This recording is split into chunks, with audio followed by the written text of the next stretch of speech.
Du coup, on va poursuivre cette matinée avec Nicolas Rohr, qui va fêter ses 10 ans. 10 ans de marque. Félicitations, parce que c'est vrai que dans l'univers startup, c'est pas quelque chose de fréquent. Évidemment, la marque Fago, qui a démarré avec des chaussures, et puis maintenant, qui fait toute la ligne textile, pour 10 ans d'entrepreneuriat et de responsabilité. Belle notion de responsabilité. Je te laisse donc pour 30 minutes de présentation, plus 10 minutes de questions à la fin. Parfait. Merci Jeanne. Bonjour à tous. Si je parle sur le micro, c'est mieux ou pas? Vous m'entendez bien ou... C'est mieux comme ça, c'est mieux avec le micro. Très bien. J'ai juste l'impression que ça pourrait résonner un peu. Merci d'être là. Je suis ravi du coup de revenir à Paris, puisque on parle d'e-commerce Connect, et nous en fait on a Paris Déconnect. Il y a exactement 2 mois maintenant, le 1er juillet, on a emménagé à Nantes. On a déménagé de Paris après 10 ans d'amour à Paris. On voulait être plus en phase avec nos valeurs, avec mon associé Fred. Nos valeurs qui sont celles de dire qu'on veut faire de la mode responsable, et surtout on veut reconnecter un lien distendu entre la ville et la nature. Notre client, depuis 2009, on le pense comme ça, on se dit celui qui doit porter Fago portera des valeurs urbaine, résolument urbaine, donc il habite dans la ville, il en est convaincu, c'est un animal urbain, mais cet animal, il a besoin d'aller en forêt. Il a besoin d'aller dans la nature, il a besoin de reconnecter rapidement. Quelque chose qui est compliqué à Paris, et du coup on est allé un peu en quête en France de la ville idéale pour nous. Il fallait que cette ville, elle soit proche de la nature, évidemment, proche de la mer, proche des forêts, qu'elle s'engage profondément dans l'environnement. Nantes a été la seule ville française capitale verte européenne. C'est la ville qui a le plus de parcs et d'espaces verts par habitant. Voilà, donc elle nous a séduits. On y est depuis le 1er juillet. On a déménagé avec toute notre équipe là-bas. Fago, c'est 65 personnes maintenant et tout le monde est plutôt heureux là-bas. Tout le monde a déménagé ? 50% nous ont suivis dans l'équation et 50% en ont profité soit pour monter leur boîte. On a 50% des personnes qui ont quitté qui ont monté leur boîte. En fait, à force de leur parler d'entrepreneuriat pendant 10 ans, ils nous ont dit ok, c'est peut-être aussi le moment là, je veux monter ma boîte, et donc 50% l'ont fait, et l'autre 50% en fait est parti vers d'autres horizons parisiens parce qu'ils avaient des attaches, mais voilà, on a emmené 50% de personnes, ce qui est extraordinaire. Nous on a déménagé en aménageant au 1er juillet, on s'est dit waouh, c'est cool, on n'a quand même pas l'impression d'avoir changé de boîte quoi. Voilà, je voulais revenir sur Fago, donc 10 ans, on a créé ça avec mon associé Fred il y a 10 ans, en se disant en fait un constat simple. La mode, c'est sympa aujourd'hui, mais c'est trop de géants et pas assez de jeunes marques. Alors aujourd'hui, si je refaisais ma conférence et que je venais de créer ma marque, je dirais aujourd'hui, il y a plein de jeunes marques. C'est hallucinant, c'est génial, c'est un océan bleu. Mais à l'époque, il n'y en avait pas tant que ça. Et du coup, on était en école de commerce, on s'emmerdait un peu tout au fond de l'amphithéâtre, et on voulait du concret. Du concret, c'est-à-dire travailler sur un projet qui nous parle. Et ce qui nous parle aujourd'hui, enfin qui nous parlait en 2009, c'était la basket. La basket, symbole d'une génération qui dit j'en ai marre d'être en semelle chaussures en cuir, je veux être en basket avec un jean et je le montre. Voilà, donc on était déjà tous en basket, mais on n'avait que les mêmes logos. Et nous, on voulait créer une marque donc, de basket, en plus, qui soit responsable. Parce qu'on est de la génération où en fait on sait maintenant que le monde de demain, en fait, il est façonné par ce qu'on fait réellement aujourd'hui. Et qu'on est une génération de surconsommation, on le sait vraiment, on a tous un téléphone, on veut en changer tous les ans, on change énormément de vêtements, etc., etc., etc. Donc comment on fait pour créer une marque mode responsable? En tout cas au maximum. Et à l'époque, ce qui nous a mis la puce à l'oreille, c'est que c'était sous Sarkozy de mémoire, les grandes entreprises devaient payer une taxe carbone. C'était la grande révolution, les grosses boîtes flippaient, parce qu'en gros, on leur disait, vous êtes pollueurs, maintenant vous allez payer. Et vous allez payer comment? En compensant vos émissions de CO2. Donc vous allez payer des droits carbone. Nous, on s'est dit, c'est quand même intéressant ce truc-là, mais il manque une chose. Il manque le bilan carbone de la boîte. C'est-à-dire, je veux bien être pollueur-payeur, mais il faut que je sache comment je pollue, ce que je pollue. Donc du coup, on a été la première marque de France, et même, je ne connais pas dans le monde, mais en tout cas la première marque de France, à faire notre bilan carbone prévisionnel. C'est-à-dire que, avant même d'avoir créé notre première chaussure, déposé notre marque, fait nos premiers voyages vers nos fournisseurs, on savait exactement combien on allait mettre de CO2 par paire de chaussures. On avait du coup pris en compte, merde, c'est pas du tout net, c'est con, mais un bilan carbone, donc ça se présente comme ça, donc c'est un camembert, c'est le résultat. Et nous, en fait, on s'est aperçu, ce camembert, il a toujours pas beaucoup changé en 10 ans. Alors, on a réduit nos émissions de CO2, mais il n'a pas changé en répartition. 50% de notre bilan carbone, c'est la fabrication des produits. les usines, les matières premières et toute l'énergie dépensée dans la fabrication. Voilà, 50%. Et nous, on pensait que ça allait être le transport. Le transport vers nos boutiques, vers notre entrepôt, c'est seulement 10%. Ensuite, il y a 10% de déplacement des équipes, 15% de vie d'équipe, les bureaux, notre ordi, les mails, etc., etc. L'emballage des produits, 9%. Et enfin, 5% de fin de vie du produit. Et ce qui est génial, c'est qu'on a pris conscience, en fait, qu'une boîte, elle avait deux fonctions. Un, elle doit être rentable, si on veut vivre dans le futur. Et deux, elle doit calculer son bilan carbone. Donc en fait, en fin d'année, c'est comme si on voyait deux experts comptables. Le premier qui nous dit « Bravo les gars, vous avez fait un bon bilan ou pas ?» Donc un bilan comptable. Et le deuxième, qui est du coup Good Planet, notre fondation, qui nous dit « Bravo les gars, vous avez bien émis du CO2 ou vous avez... bravo, vous avez réduit vos émissions de CO2 ou pas ?» Alors, l'expert comptable, on le voit tous les ans. Notre bilan carbone, on le fait tous les 5 ans. Parce que tous les ans, on aurait du mal à piloter vraiment des améliorations. On serait dans des contrôles d'apothicaire. Donc, tous les 5 ans, on mesure notre bilan carbone. On se fixe un objectif de réduction d'émissions de CO2 et on s'y tient. Donc, en 2010, on émettait 9 kg d'émissions de CO2 par produit. C'était factuel avec une répartition. Et ensuite, du coup, une fois qu'on a mesuré, donc on a pris conscience, on s'est mis en quête de réduire ces émissions de CO2. Et du coup, là, ça passe par plein de choses, notamment le produit, parce que du coup, il faut s'attaquer au gros du problème, c'est la fabrication des produits, 50% d'émissions de CO2. Et du coup, on a travaillé pendant 4 ans sur plein de méthodologies pour comprendre quel allait être notre avenir, l'avenir de notre produit, et on l'a trouvé. On l'a trouvé par un simple constat. C'est un matin, je lis un article dans les journaux qui me disent, ça c'était en 2010, on jette 500 millions de vêtements par an en France. On jette 300 millions de chaussures en France par an. On jette 200 millions de sacs par an en France. Et là, je me dis, le problème, il est là. C'est qu'en fait, on jette, donc on jette dans une poubelle verte, des vêtements. Et on n'en fait rien derrière. Et la problématique, elle est là. C'est qu'on jette, et ensuite, en fait, on va racheter un t-shirt qui est fabriqué avec du coton qu'on a replanté. En fait, la logique, elle est complètement bizarre, quoi. Alors qu'on nous habitue à faire du tri depuis 10 ans dans nos cuisines, et ben en fait, nous, on se dit qu'on va faire la même chose avec notre textile. Du coup, on va recycler ce qui ne vous convient plus. Donc, aujourd'hui, on s'engage à ce que 100% de nos produits intègrent des matériaux recyclés d'ici 2024. Ça sera 50% à partir de cet été. Et du coup, ça va nous permettre de réduire de 50% nos émissions de CO2. Ensuite, on a mis des bandes de recyclage et de tri dans chacune de nos boutiques pour inciter les gens à recycler leurs vêtements. Ou alors, les vendre sur les plateformes de seconde main. Nous, on est fans des plateformes de seconde main. On pense que c'est aussi une vraie forme d'avenir. Que ce soit pour le e-commerce, pour la mode, les plateformes de seconde main, c'est l'avenir. Et aujourd'hui, c'est juste complètement bizarre qu'il n'y en ait que deux, Le Bon Coin et Vinted, qui soient reconnus. C'est juste hallucinant. Qu'il n'y ait pas le premium de la seconde main pour hommes, qu'il n'y ait pas le vrai cheap, etc. Tout le monde, donc c'est un marché qui est naissant et qui va exploser. Parce que finalement, aujourd'hui, quand on jette un t-shirt, on ne le jette pas parce qu'il est troué, parce qu'il est en sale état. On le jette juste parce que la couleur va plus et que la coupe va plus. Et que ça a changé. Mais ça pourrait convenir à des personnes qui sont moins sensibles à la mode, etc. etc. Ensuite, le transport, donc par train. Là, on a innové. On a réouvert une ligne qui fait Chine-Düsseldorf par train, qui nous a permis de diviser par 2 nos émissions de CO2 par rapport au bateau, qui lui-même émettait 10 fois moins que l'avion. Donc on fait plein d'efforts comme ça. Nos usines qu'on certifie BSCI, c'est une certification de compliance sociale et environnementale avec nos usines. Donc on travaille vraiment, on se serre la main avec l'usine, on lui dit on va travailler ensemble pour améliorer les conditions, un, sociales dans vos usines, et 2, environnementales. Parce qu'il y a du progrès partout à faire, mais que ce soit au Portugal, en Chine et au Vietnam, dans tous les pays. Et aussi beaucoup en France d'ailleurs. Et nos bureaux, du coup, on a déménagé à Nantes, on a pris les bureaux qui sont quasiment autonomes en émissions de CO2. Donc c'est extraordinaire, on a déménagé dans des vrais bureaux propres.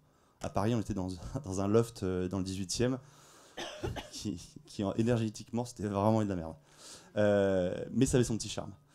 Voilà, donc en fait, l'évolution, c'est 2010, 9 kg, 2015, 6 kg, 2020, l'ambition, c'est d'aller à 4 kg par produit. Et enfin, une fois qu'on a réduit toutes nos émissions de CO2, qu'est-ce qu'il nous reste à faire? On se dit, mais en fait, il me reste quand même 6 kg d'émissions de CO2. Et du coup, on s'est dit qu'on allait les compenser. Les compenser par un symbole. Il fallait un symbole fort. Moi, dans ma famille, pour chaque naissance, on plante un arbre pour se dire qu'éventuellement, chaque année, si tu vas aller voir ton arbre, c'est cool, symbole de ta vie qui grandit, quoi. J'ai de la chance, il est encore en vie, mon arbre. Pas celui de mon petit frère. Et du coup, donc, mais c'est quand même un vrai symbole de vie. Et du coup, on s'est dit, en fait, oui, effectivement, l'arbre, c'est l'avenir. On parle de l'Amazonie en ce moment. On en parle comme si c'était un sujet nouveau. Mais en fait, les arbres sont essentiels et vitaux pour notre environnement. Parce qu'en fait, ce qui se passe, c'est qu'on émet tellement de CO2 que finalement, en fait, la Terre n'arrive pas à compenser les émissions de CO2. Du coup, ça crée l'effet de serre et du coup, le dérèglement climatique. Donc, notre arbre, en fait, il va compenser 1000 kg de CO2 durant sa vie, quand notre produit en émet 6 kg dans sa vie. Donc en fait, au bout de 5 ans, un arbre Fago compense 100% des émissions de CO2 du produit, et ensuite c'est du plus, c'est du gratos. Voilà. Et aujourd'hui, on a 1 400 000 arbres plantés, répartis dans 300 forêts, et ça c'est le dernier point important. Quand on parle d'e-commerce connect, on est né du digital, mais on voulait rendre les gens à leur place dans la nature. Donc c'est vous dire, vous avez votre écran, regardez une forêt, déconnectez-vous, allez voir votre forêt, allez voir votre arbre. Et aujourd'hui, toutes nos forêts sont accessibles. Sur le site internet, on les liste avec la géolocalisation GPS exacte du panneau de la forêt devant chaque forêt, et vous pouvez aller la voir. Vous pouvez vous y rendre. Là, par exemple, la semaine dernière, on est allé en vélo du bureau, on a mis 20 minutes en équipe, voir une de nos forêts, à la Chevrolière, à 18 km de Nantes. Et c'est possible. On se pose dans la forêt, on parle un peu, on rentre. Vous faites ce que vous voulez, un apéro, machin, selfie. Mais reconnectez-vous avec la nature. Et donc c'est ça depuis 10 ans qu'on essaye de dire, c'est qu'il y a un lien distendu entre la nature et la ville. Il faut le retendre. Il faut le retendre de manière très costaud, sans renier la ville. Voilà, et du coup, je voulais vous montrer, on parle de DNVB. Ce qui est assez intéressant, c'est que chez Fago, et j'ai pas démarré par ça volontairement, mais en fait, on est une digital native brand, of course, mais on fait seulement 10% de notre chiffre d'affaires en ligne. Les gens pensent d'une manière générale que Fago, c'est 99% de ses ventes en ligne et 1% de ses ventes dans le commerce réel, etc. Nous, en fait, on a gardé cette stratégie de se dire il faut faire vivre tous les canaux de distribution. Donc je dis que c'est 10%, c'est notre site internet Fago en propre. Mais si j'accumule tous les grands acteurs, Zalendo, etc., on est à 25% du chiffre d'affaires en ligne. Mais du coup, ça me fait un triptyque assez égal entre 30% entre guillemets de mon chiffre d'affaires qui est réalisé en ligne, 30% de mon chiffre d'affaires qui est réalisé dans des boutiques multimarques, donc des Galeries Lafayette, des Colette, des Kiliwatch, etc. Et enfin 30% réalisé dans nos boutiques en propre. Aujourd'hui, Fago, on a 20 boutiques. Voilà. Donc en fait, cette distribution, elle est hyper égalitaire. Et pour moi, c'est important. Parce qu'aujourd'hui, le commerce, il fonctionne quand il est équilibré sur toutes les interfaces.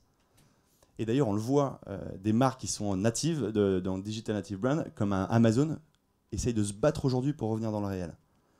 Parce que quoi ? En fait, le réel, ça reste des magnifiques publicités. Dans la rue, on a notre boutique, là, qui est pas très loin, rue de Courcelles, par exemple. Et ben en fait, il y a quand même 100 000 personnes qui vont passer dans la semaine devant cette boutique, la voir, qui seront en même temps le soir connectés sur leur ordinateur, potentiellement sur notre page, etc. Donc en fait, on crée plein d'interfaces. Et quand on est sur le web, on a quand même plus cette difficulté de devoir payer à mort pour être visible. Voilà. Et nous, on pense réellement que les clients, les consommateurs, vont se réapproprier les centres-villes. Alors, on a longtemps vécu un espèce d'exode vers les centres commerciaux de périphérie, qui est en train de se... D'ailleurs, les centres commerciaux vont pas très bien en périphérie. Et le centre-ville renaît parce que les mairies ont mis des années à faire des travaux pour que ce soit plus piéton, moins accessible en bagnole, etc. Donc ça a foutu le bordel dans le commerce. Et maintenant que ça stabilise, on retrouve une certaine forme de vie dans le centre-ville. On est une génération qui dépense beaucoup plus que nos parents dans les restaurants. Donc on passe du temps en ville. Beaucoup plus que nos parents. Le commerce va revenir. J'en suis convaincu. Et je suis convaincu qu'il va revenir de plus en plus en mode retail, c'est-à-dire avoir ses boutiques en propre. Et c'est ce qu'on voit aujourd'hui, c'est que les marques qui sont fortes et qui se développent ont souvent leur propre boutique en propre. On développe son retail. Comme ça, on forme ses vendeurs avec sa propre dynamique de marque, on les incentive avec sa propre dynamique, on présente ses produits à 100%. Voilà. Tout en gardant le rôle équilibré des magasins multimarques, qui est important, parce qu'il permet en fait de refaire des top of marché. On dit souvent que la distribution, c'est une pyramide. Pyramide, tout en haut, on va avoir Colette, Feu Colette, pardon, mais je ne trouve pas d'équivalent aujourd'hui, quoi, qui est tout en haut, qui rayonne, et qui fait descendre toute la distribution de la mode. On démarre chez Colette, on vend seulement une paire de chaussures. Nous, quand on a démarré chez Colette, elle nous a dit voilà, je vais vous prendre ce modèle-là, 6 exemplaires. On a fait putain, merde. Ok, donc en fait, on va pas gagner notre vie avec Colette, c'est l'enfer. Et en même temps, c'est normal. Mais sauf qu'on a vendu 6 paires, on les a vendues en une semaine, et on a eu 40 parutions presse. Donc 0 chiffre d'affaires, notoriété au top, et derrière, on est descendu progressivement. Donc on est descendu ensuite aux Galeries Lafayette, équivalent Kiliwatch, etc. Ensuite, on est descendu un peu plus bas dans les strates. En fait, plus on descend, plus on fait normalement de chiffre d'affaires, mais plus on descend aussi en images. Et l'idée d'une marque, c'est de rester toujours top, de remonter un peu plus haut que sa catégorie, pour créer une désirabilité. Donc par exemple, si je suis vendu chez Carrefour, et ça n'arrivera jamais, mais c'est le tout en bas pour moi la pyramide de la distribution, il faut quand même que Carrefour essaye de remonter un peu plus haut, en image, en prenant une égérie, en prenant quelque chose, pour pas dire je suis Carrefour. Voilà. Donc le but c'est de remonter. Et on le voit aussi sur le web, alors c'est un enjeu différent, mais il y a quand même un enjeu de sélectivité sur le web. On ne peut pas être présent partout. Parce qu'on le voit quand on recherche Fago maintenant dans Google, on peut retomber du coup sur il y a plein de liens annonceurs. Si jamais j'étais vendu chez Carrefour, je pense que Carrefour il mettrait un pognon fou pour que ça arrive en premier. Du coup, tous les gens qui font des recherches Fago, qui sont énormes, ils tomberaient, ils arriveraient, ils voient un lien sponsorisé, Fago en vente chez Carrefour. Bam, et ma marque, elle descend. Donc voilà, donc il faut aussi se protéger sur le web dans sa distribution, il faut la carrer, quoi. Il faut être carré sur sa distribution. Parce que ça laisse des traces. Il y a une chose que je voulais vous montrer. Ouais, donc, tac, pardon. Ah, mince, c'est où? Pardon. Tac. Oui, quelque chose qui est important aussi, on parle de 10 ans d'aventure. Je voulais vous confier que depuis le début, en fait, avec mon associé, on est en permanence, on a l'impression d'être dans un chemin, Fago. C'est comme si on était sur un escalier déjà où on ne voit jamais la dernière marche, on espère toujours un petit palier pour se reposer. Pour l'instant, on ne le voit toujours pas, mais on est assez heureux finalement. Et le deuxième point, c'est qu'on a toujours l'impression, ce fil rouge là, aujourd'hui il est très clair, la baseline. En 2009 on crée, en 2011 on diversifie, en 2013 on ouvre une première boutique, en 2014 un bilan sur nos forêts, etc., etc., etc. Ça a l'air très lisible. Et en fait, en permanence on se pose des questions. Quelle direction on prend? Et nous, je ne vous confierai pas quelle marque on suit, mais depuis le début de Fago, on a déjà changé 3 fois de marque, mais on suit 2 marques. On se dit toujours, il nous faut 2 marques en tête, à qui on aimerait ressembler. Et du coup, on grappille entre les deux pour comparer. On ne copie jamais un modèle, mais en revanche, on essaye d'avoir toujours 2 exemples de marques. Et le premier choix qu'on a fait, par exemple, sur la diversification du produit, c'est important, c'est qu'on s'est retrouvé à un moment donné en se disant « Merde, on n'a qu'une peur, c'est que notre premier modèle de chaussures s'évanouisse, les gens n'en veulent plus, et Fago, on met la clé sous la porte. Qu'est-ce qu'on fait ?» Ok. Donc, il y avait 2 choix. Soit on continue comme une marque qu'on admirait, qui a continué avec son modèle, mais qui est monté très très haut avec un seul modèle, un peu comme la Converse Chuck Taylor. Un seul modèle, machin. Tous les 10 ans, ils font des vagues. Ou alors, on diversifie comme une autre marque. Et bah, du coup, ça nous a donné raison aujourd'hui de diversifier, puisque la première marque s'est cassée la figure, et la deuxième marque a réussi. Après, il y a des choix où on se trompe, hein, évidemment. Mais en tout cas, d'avoir 2 marques, c'est un peu comme si on avait 2 mentors. Alors, on ne leur parle pas à ces marques, malheureusement. Mais voilà, qui nous aident à nous guider en fait, dans notre développement. L'une qui est très agressive sur le web, l'autre qui l'est un peu moins. Du coup, nous, on s'est dit, ok, bon, on va être un peu mitigé. On va pas se mettre e-commerce à fond, etc., etc. Donc, on change de marque, mais on en a toujours 2 en tête. Je trouve que c'est très important. Voilà, il faut savoir un peu, c'est quand même dur d'être un médium. Il y a des marques qui font bien les choses. Il ne faut pas se cacher de les suivre. Voilà, et aujourd'hui, du coup, on fête nos 10 ans.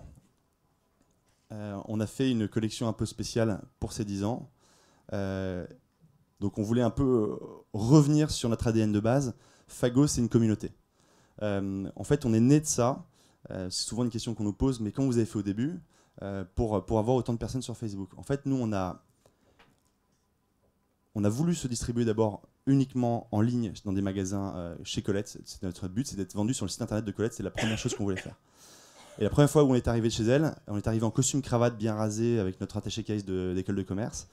Et du coup, on lui dit bonjour, on voudrait parler avec Colette, etc. Donc là, le mec, un peu pressé, part. Et il revient après, il nous dit désolé, Colette n'est pas là, et un peu paniqué, quoi. Et nous, on lui dit on peut pas la revoir peut-être la semaine prochaine, etc. Il dit mais pourquoi d'ailleurs, je ne vous ai pas demandé le sujet. On lui dit en fait, voilà, on ouvre notre attaché case, on montre un prototype de chaussures, de basket, et on lui dit on voudrait vendre notre paire de baskets chez vous. Et là, le mec paye une barre. Il nous dit putain, je pensais que c'était un contrôle fiscal. On n'était pas adapté. On n'était pas adapté au métier. Colette nous avait dit du coup non mais les gars, c'est pas possible, quoi. heureusement, un an plus tard, elle nous a pris. Et du coup, cette distribution n'était pas possible d'être sur Internet alors qu'on se disait il faut qu'on vende sur Internet. Et en fait, ce qu'on a fait, c'est qu'on a détourné le système. On a lancé sur Facebook une page fan, donc c'était un groupe à l'époque, en disant juste dans 4 mois, 5000 paires de chaussures arrivent, soyez prêts, rejoignez le groupe pour être au courant des ventes privées. Et on a repris le système ancestral de nos grands-mères, des ventes privées Tupperware dans les appartements. Donc on a organisé 10 ventes privées dans 10 villes de France, dans des chambres de bonne, avec des événements, chacun un événement sur Facebook. Et en fait, comme on avait dit qu'il y avait un nombre, donc 5000 au début, qui nous faisait flipper, on se disait on va les vendre en 1 an et demi, ça va pas marcher. Et en fait, les gens sont pris au jeu et on likait. En 3 semaines, on avait plus de likes que de paires disponibles. Et du coup, c'est là où les journalistes ont commencé à s'en mêler en disant il y a une marque qui est déjà en rupture avant même qu'elle ait vendu ses premiers produits. Les ventes se réalisent. On avait vraiment des queues dans notre vente de Paris. On était dans une chambre de bonne. Il y avait donc 5 étages de monde dans l'escalier et ça descendait 100 mètres dehors. Il y avait des gens qui pensaient qu'il y avait un appart à visiter d'étudiants et que c'était l'appart du siècle, quoi. Et même des personnes qui pensaient que c'était l'appart du siècle qui se sont dit attends, qu'est-ce qui se passe? Non, mais c'est une marque de chaussures qui vend sa première marque. Du coup, ils se sont mis dedans. Cool. On avait des gens même qui dormaient devant notre boutique, qui sortaient de boîte de nuit, parce qu'on avait fait notre première vente un samedi matin, qui dormaient donc entre 7h et 8h30 devant la boutique pour attendre une paire. Et on s'y attendait pas. Parce qu'on avait détourné un peu ce système. Et du coup, aujourd'hui, on me dirait, mais comment tu referais? Je dirais juste, en fait, j'ai voulu faire la distribution classique, donc aller chez Colette en ligne, ça n'a pas marché, on a détourné le système. On a eu de la chance. Ça aurait pu ne pas marcher, mais en tout cas, ça a mieux marché que si on s'était obstiné avec Colette. Le deuxième point qui est important, c'est que juste après, on s'est dit, mais en fait, les ventes privées, c'est quand même hyper éphémère. On va galérer à en réorganiser, etc. On a l'impression qu'on va toucher un peu tous nos copains, quoi. Pendant 6 mois avec Fred en soirée, on faisait chier tout le monde avec notre marque. Tout le monde. Je vais lancer une marque de basket, regarde, ça, je te montre sur une photo avec le BlackBerry à l'époque, hyper pixelisé. Tiens, regarde, le mec n'avait rien à foutre, mais il avait mémorisé qu'il y aurait une marque de chaussures dans 4 mois. On faisait chier tout le monde. Et du coup, le jour de la vente privée, on s'est dit, bon, on a quand même vraiment trop tabassé, on va avoir tout le monde, on n'aura plus personne qui va acheter si on en réorganise. Et c'est là où on a invité les multimarques qui nous avaient refusé à venir voir la vente privée le jour J pour juger de la pertinence de notre marque. Et bah, du coup, Kiliwatch est arrivé à cette vente privée où il a vu 100 mètres de queue dans la rue, il a dit ok, dès lundi vous êtes dans la boutique. On a fait nos preuves. Voilà, donc on a encore une fois détourné le système. Après, il faut quand même dire qu'il y a des magasins multimarques qui sont venus et qui ont dit oui, bon, bah, c'est bon, et qui sont repartis. Mais on a eu la chance d'avoir Kiliwatch qui nous a suivis dès le début. Et le dernier point aussi auquel je voulais aborder, c'est qu'on parle de e-commerce connect. Alors, je me suis un peu éloigné du sujet volontairement parce que je voulais plutôt parler un peu de l'essence entrepreneuriale. Il y a un truc qui est très important chez nous, c'est qu'on parle de tout le temps, à tout le monde. Depuis le début. On ne cache rien. Pourquoi? Parce qu'on a toujours besoin de votre avis. Tout le temps. Moi, je pense que l'entrepreneur qui se tait est un entrepreneur qui meurt. On doit parler de son projet en permanence. Et du coup, c'est pareil dans les métiers. Ah, c'est-à-dire que c'est la fin. C'est pareil dans nos métiers. Il faut parler. En fait, même si je parle et que je donne un peu de la stratégie, la vision de Fago, concrètement, le temps que vous le réalisiez, on a déjà un peu d'avance. Et puis tant mieux si vous le réalisez. Plus on est fou, plus on rit. On parle énormément à tout le monde. On se confie parce qu'on pense que la clé, elle vient pas souvent de nous, mais elle vient des petites discussions avec les gens. Comme à l'époque, quand on était en soirée, on se disait ouais, du coup, t'es avocat? Enfin, t'es en école d'avocat? Ok, en 2009, on avait 22 ans, donc il y a 10 ans. Ah, t'es en école d'avocat? Ouais, non, mais en fait, je suis en stage. Ouais, non, mais juste, alors, statut SARL ou SAS? T'en penses quoi, là? SARL. Ok, cool. Pourquoi? Ouais, non, parce que machin. Et ça nous aidait à chaque fois. Et d'après, tu croises une autre personne. Et toi, du coup, ton PNL, tu fais comment? C'est quoi les bits? Voilà, en fait, on grappille tout le temps. Voilà. Et on continue de le faire. Et très important, on continue de le faire, surtout pour notre philosophie environnementale, où en fait, on se nourrit là-dessus des questions des gens. On a pris certains de nos clients, on leur a dit voilà, ça fait depuis 2009 que vous achetez chez nous. Notre mission, nous, on pense que c'est de vous engager contre le réchauffement climatique. Vous êtes d'accord ou pas? On les avait réunis autour d'une table ronde. Et en fait, on a défini ce triptyque qu'on a reclarifié avec eux. Comment vous le percevez? Vous êtes d'accord avec ça? Ça vous paraît être un combat loyal, serein, sain? Ouais. On s'est fait boxer pendant 2 jours pour pondre ce triptyque-là. Voilà. On parle avec vous. Et si je vous trouvais qu'on ne parlait pas assez, d'ailleurs, n'hésitez pas à venir nous voir. Voilà, en tout cas 10 ans, 10 ans que Fago existe et maintenant 10 nouvelles années. Et je voulais juste vous montrer aussi une dernière chose, parce qu'on parle de connect tout le temps. Et moi je voudrais vous montrer comment on a déconnecté récemment là. On a trouvé sympa. On fait un séminaire chaque année. On fait un séminaire chaque année avec nos salariés. Il y a une chose qui est immuable dans ce séminaire, c'est qu'on ne prend pas l'avion, c'est la première chose, pour limiter nos émissions de CO2. Et deux, chacun doit planter un arbre dans une forêt Fago, chaque salarié. Et là, on s'est dit, il y a un truc depuis 4 ans, en fait, on les emmène planter un arbre, mais on reste quelques heures dans la forêt, et après, on se barre de la forêt. Il y a un problème. Du coup, là, on leur a fait la surprise. On les a emmenés dans une forêt, et on y a dormi. Avec toute l'équipe. Je vais juste vous montrer cette petite vidéo parce que j'en vibre encore.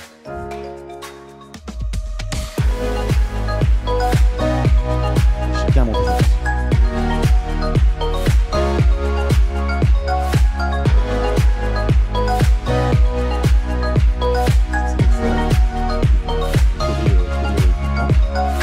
Un arbre planté, à Corbonne.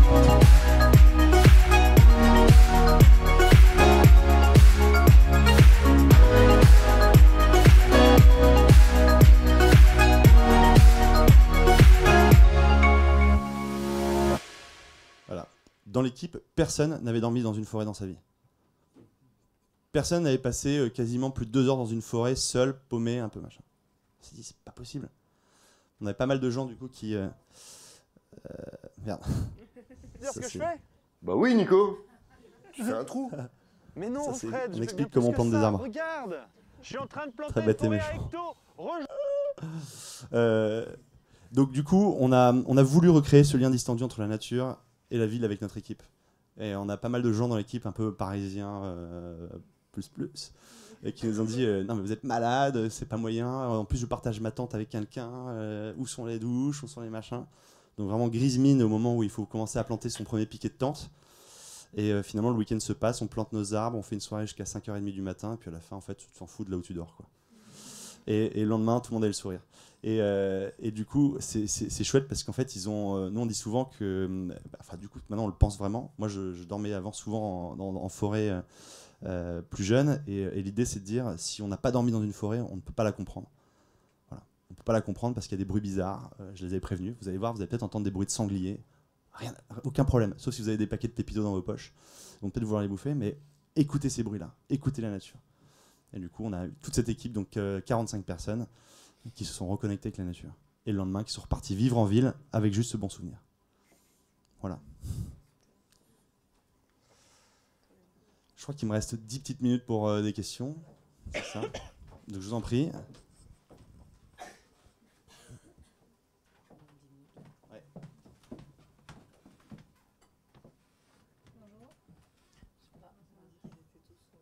Tiens, regarde. Bonjour, merci beaucoup pour la présentation. J'avais une question par rapport aux 2 marques que vous avez parlé. Je ne sais pas si vous pouvez citer justement en ce moment quelles sont les 2 marques que vous suivez. Oui. Alors, en ce moment, je suis beaucoup Patagonia et Picture. Voilà. 2 marques qui m'inspirent beaucoup. Et pourtant, pour l'instant, en ce moment, ces 2 marques ne sont pas très fortes sur la basket. Mais pourquoi je les suis? Je les suis plus parce qu'elles nous drivent bien dans la vision de développement. Sur la partie, et avant sur la partie produit, ce qui nous a longtemps... les 2 premières marques qui nous avaient inspiré au tout début, c'était Feiyu, qui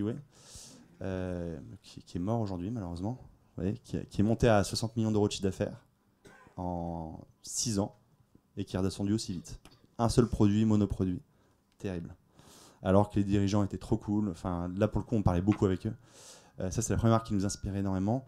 Et il y avait Veja, à l'époque, qui nous inspirait aussi, parce qu'ils avaient, avec Feiyu, c'était les 2 touche-touche, quoi, en concurrence. C'était les 2 nouvelles marques, en fait, françaises. Quand on s'est créé, il n'y avait que ces 2 marques-là.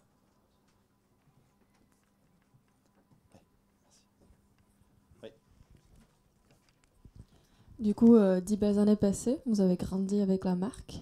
vous continuez à grandir, donc vers où va aller Fago? On va grandir comme un arbre, les pieds sur terre et la tête dans les nuages. Non, clairement, en fait, aujourd'hui, Fago, l'objectif, l'ambition, on va être à 15 millions d'euros de chiffre d'affaires cette année. L'ambition, en fait, est d'emmener tout le monde vers 40 millions en 2024. 40 millions d'euros de chiffre d'affaires en 2024, avec une distribution, avec la répartition du chiffre d'affaires qui va faire 20% Internet, 40% le wholesale, 30% le wholesale, et le restant, donc 50%, en retail, donc nos boutiques en propre. Aujourd'hui, ce qu'il faut qu'on fasse, c'est qu'on développe du coup 3 choses. Nos boutiques. Aujourd'hui, on est à 20 boutiques, on va passer à 40 d'ici 2024. On va faire grandir notre réseau multimarque en France et surtout à l'export. Et enfin, on doit faire grandir le web encore plus. Parce qu'on est des digital native brands et je trouve qu'on n'est pas assez bon sur le web. Voilà. Oui. On t'entend. Merci pour la présentation. Est-ce que tu pourrais nous dire comment tu vas intégrer la seconde vie, la seconde main au modèle économique? Tout à fait. La seconde vie, c'est-à-dire utiliser Vinted ou Le Bon Coin. Tout à fait. Nous, déjà, on évangélise là-dessus dans nos bornes de tri et de recyclage dans nos boutiques. Donc, on a une borne où chacun peut déposer ses vêtements en fin de vie selon lui, qui sont soit déchirés, donc plus utilisables, soit réutilisables. Et dans ces bornes, en fait, on va les redistribuer. Si ces vêtements peuvent être utilisés, ils seront donnés à des nécessiteux. Et s'ils ne peuvent pas, ils seront triés pour être démembrés et refibrés. Voilà. Ensuite, quand une personne nous dit tiens, j'ai besoin d'un nouveau pantalon, etc., on lui dit souvent, si d'ailleurs celui que tu portes, tu comptes le mettre au placard mais que tu ne le remets pas, va sur Le Bon Coin ou Vinted. On évangélise beaucoup sur ces plateformes-là. Aujourd'hui, il y a juste un truc où je suis mal à l'aise, c'est que je trouve qu'il n'y a pas de plateforme de seconde main qui nous correspondent vraiment. Je trouve que Vinted est trop mass market et il nous manque un espèce de petit acteur au milieu, un peu au-dessus, qui ressemblerait plus à Fago.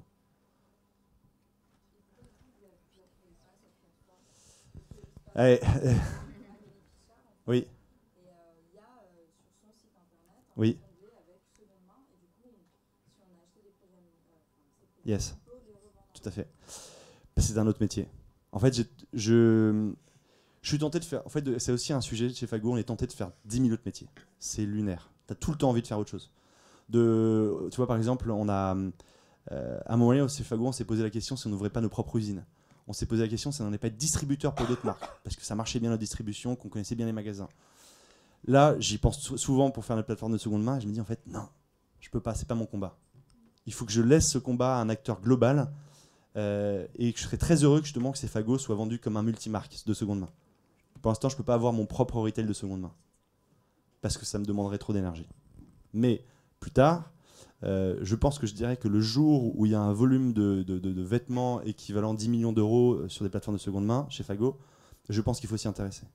Mais aujourd'hui, il n'y en a pas assez. Tu vois, quand on fait une requête sur Le Bon Coin, on va tomber sur peut-être 800 produits Fago. Je trouve que c'est pas suffisant.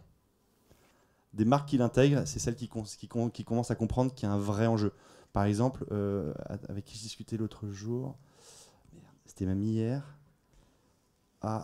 Bref, c'était à Nantes, une grosse marque, IKKS, qui se rend compte qu'ils ont 40 millions d'euros de chiffre d'affaires qui sont vendus en seconde main. Ils disent, bon, ok, on va essayer de trouver comment se raccrocher à ça.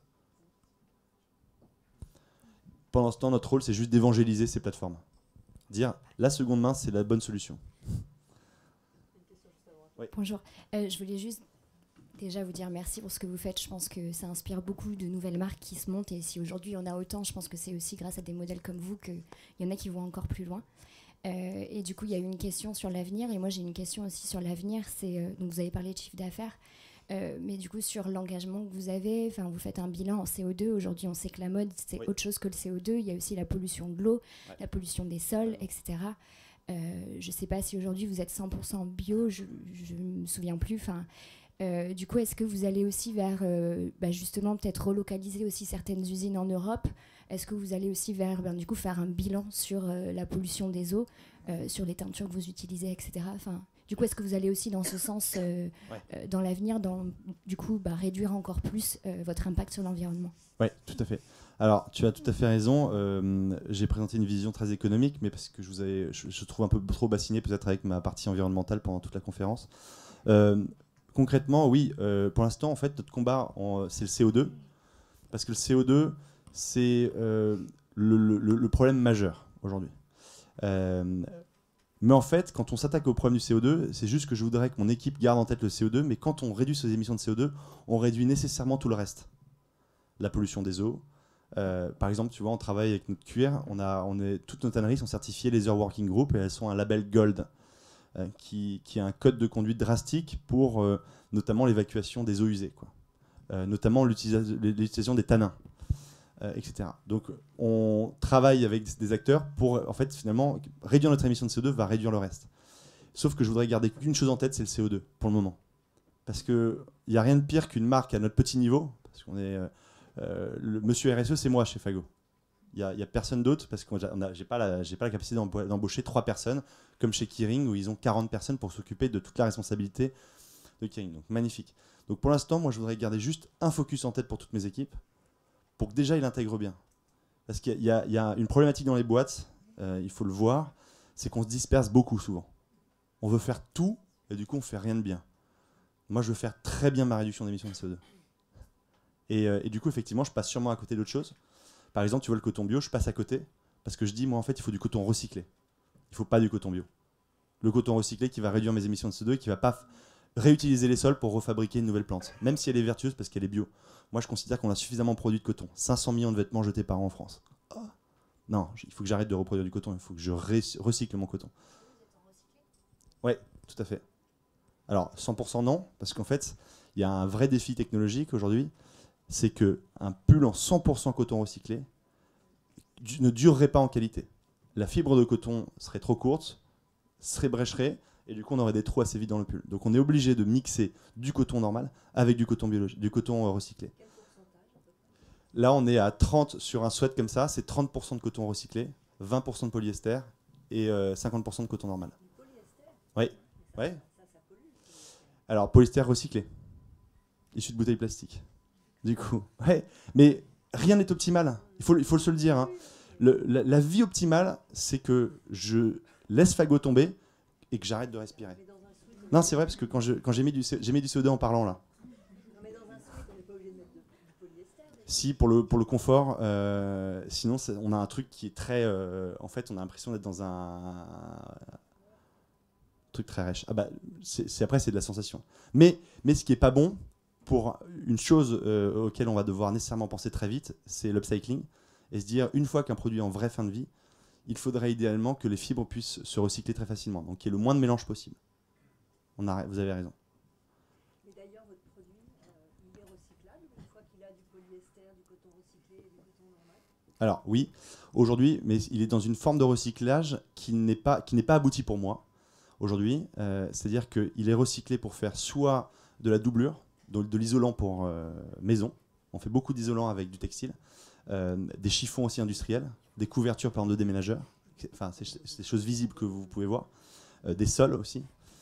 Donc voilà, donc on utilise ça. Alors que moi, je trouve que à terme, il faudrait que, évidemment, ces fibres puissent être séparées très facilement pour qu'on puisse refaire un sweat. Ce sera la question, le temps 2, ça. Parce qu'en fait, il y a une réalité économique aussi derrière qui est très forte. C'est-à-dire que dans ce marché du recyclage qu'on défriche, hein, clairement, on défriche, ce sont des coûts qui augmentent considérablement. Et du coup, nous, Fago, on considère que la mode responsable ne doit pas être destinée à une élite.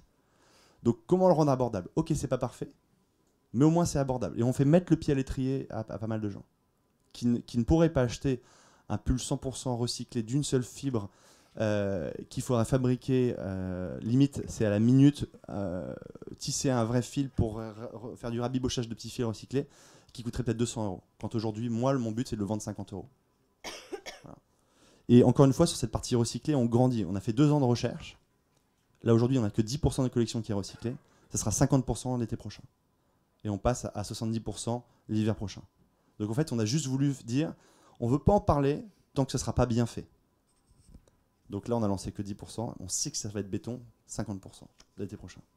Voilà. Mais encore une fois, et c'est là aussi, je pense qu'il faut se décomplexer, c'est que, je le redis, hein, d'être parfait, il faudrait que j'arrête de fabriquer fagots et que j'arrête de respirer et que je me suicide.